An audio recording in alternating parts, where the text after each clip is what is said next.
To begin, make sure that you have adequate lighting. Then do a visual sweep of the entire body. During this bird's eye view, observe the symmetry of the skin. Compare sun-exposed areas to unexposed areas, and note the distribution and extent of any lesions.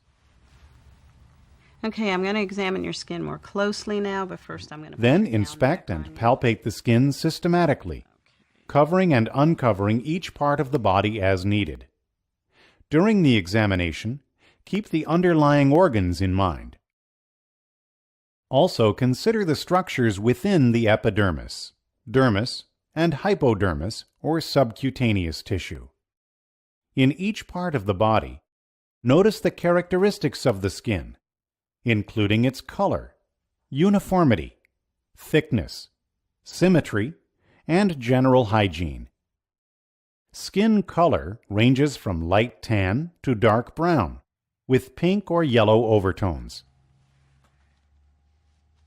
It should have an overall uniformity, although you may see sun-darkened areas or darker skin at the elbows and knees. There should be no localized areas of discoloration. Thickness varies from the thinnest on the eyelids to the thickest on the elbows, palms, and soles. The hands and feet may have calluses with thick yellow skin. In general, skin characteristics should be symmetric.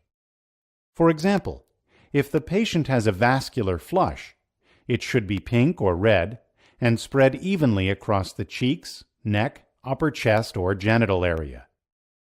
The patient should have clean skin with good hygiene, which you can assess best in areas that aren't usually exposed and that are difficult for the patient to check, such as the axillae, buttocks, perineum, and inner upper thighs.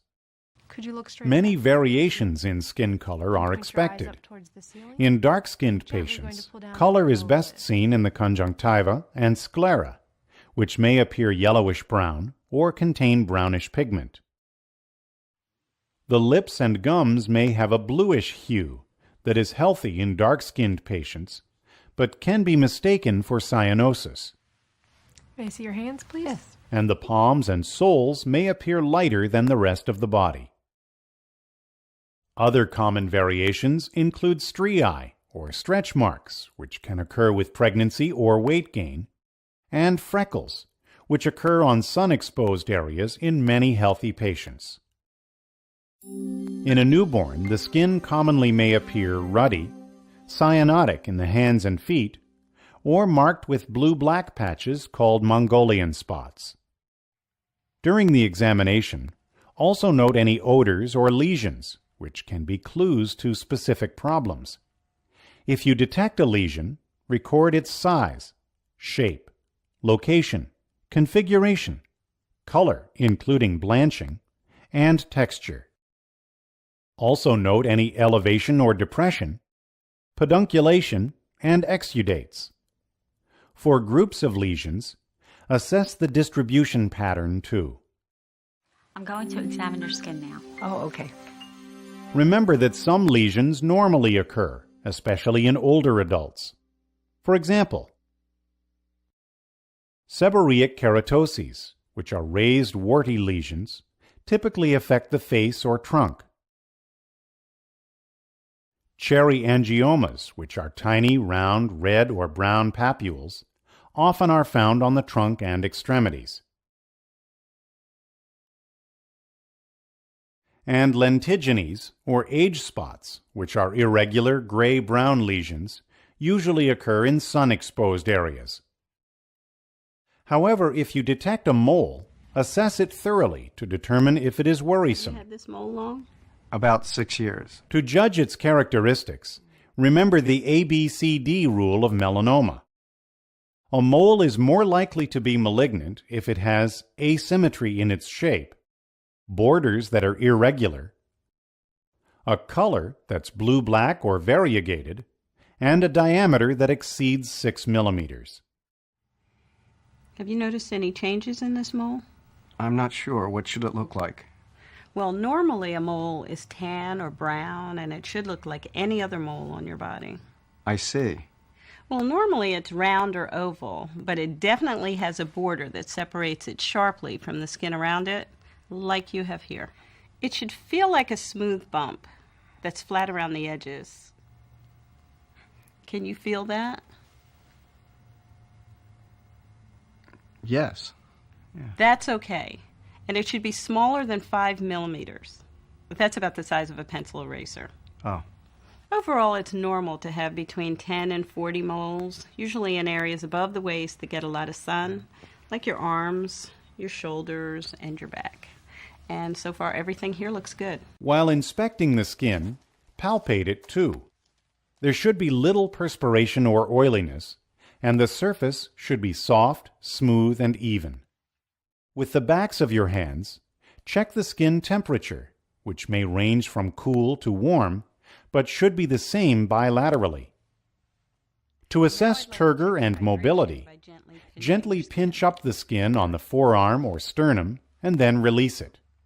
The skin should move easily and return to place immediately when released.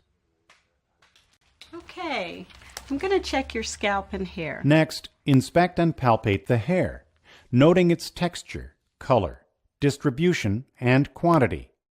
Scalp hair should be shiny, smooth, and resilient. Its texture may be coarse or fine, and curly or straight. Its color may range from light blonde to black to gray.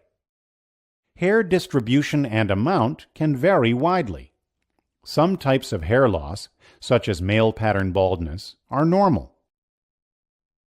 Others, such as overall loss on the feet and toes, may indicate a circulatory or other disorder.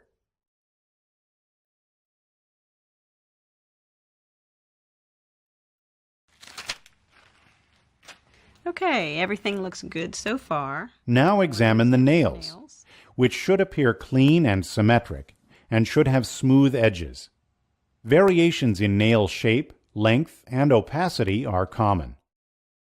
But the nail beds should always be pinkish in light-skinned people, and may be pink with pigmented bands in dark-skinned patients. The nail plate should be smooth and flat or slightly convex, with no grooves, depressions, or pits. In older patients, you may see longitudinal ridges and beads, which are normal variations. Now measure the angle of the nail base by placing a ruler across the nail and finger, and checking the angle formed by the proximal nail fold and nail plate. The angle should be 160 degrees. If the angle is 180 degrees or more, the patient has clubbing, which may signal a cardiopulmonary or other disorder. Also examine the proximal and lateral nail folds. You should see no redness, swelling, pus, warts, cysts, or tumors, Does this cause you any pain? and palpation should cause no pain. Now palpate the nail plates, which should feel hard and smooth and have a uniform thickness. Gently squeeze each nail between your thumb and index finger. The nail base should feel firm, and the nail should adhere well to the bed. Remember to inspect and palpate the patient's toenails, using the same techniques that you used for the fingernails. By thoroughly inspecting and palpating your patient's skin, hair, and nails, you can learn a lot about his general health and can gain valuable clues to underlying disorders. By teaching him how to examine his skin at home, you can enlist him as a partner who will make your future assessments even more accurate and timely.